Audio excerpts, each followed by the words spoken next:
All right, welcome back, everybody. This is Shar coming at you live from Rexburg on BYU Idaho's radio station, KBYUI.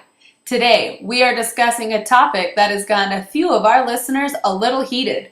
The debate is this: do you think BYU Idaho is doing a good enough job enforcing the honor code?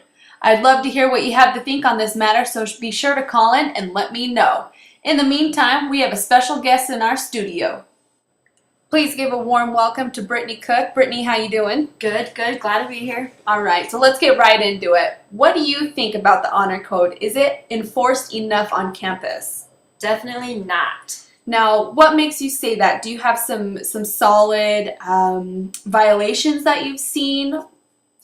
Yep, one of them is skinny jeans on guys. It says in there that you should be modest at all times and no tight clothing, and people think it's only for girls, but it definitely goes for guys too. You know, that's a really good point. And on top of that, the guys seem to be wearing women's jeans, and so their boxers and underwear is hanging out, which is beyond inappropriate for BYU Idaho. What are some of the other things that you've seen?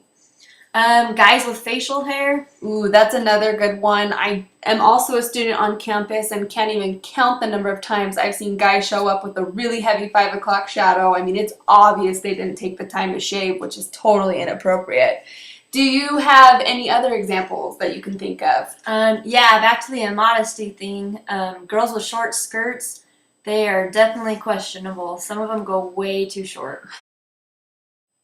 One other thing that I see a lot when I go to work out are girls that are wearing extremely tight yoga pants. And apparently the new policy in the Heart is that as long as the pant flares at the bottom, it's deemed modest enough to work out, which blows my mind because obviously these pants are very tight fitting and they're hugging all the right curves, and I can't understand for the life of me why they're concerned about a flare at the ankle. It blows my mind. Anyways, why do you think the policy of the honor code is not being enforced? I just think that professors don't want the confrontation.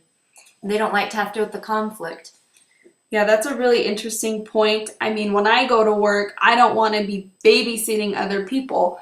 What we need to remember is that we all signed this honor code, and that's exactly what it is. It's on your honor. I mean, should the professors really have the responsibility of enforcing this on the students?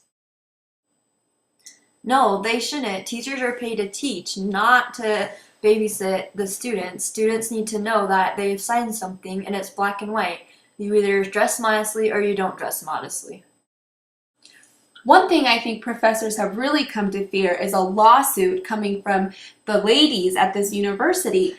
I can only imagine what it would be like as a male professor to be telling a young lady that her shirt is too low cut or that her skirt is too short and she's showing too much leg.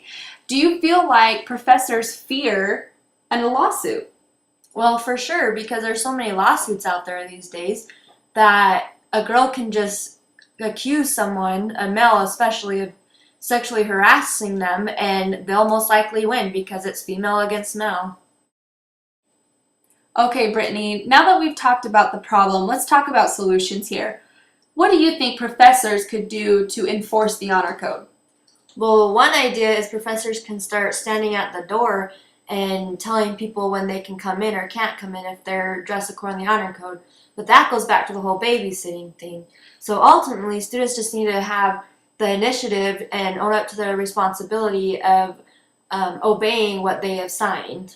I like the way you're thinking. I really feel like students need to take initiative for their own education and make sure they're providing an environment for other students to be able to focus and learn.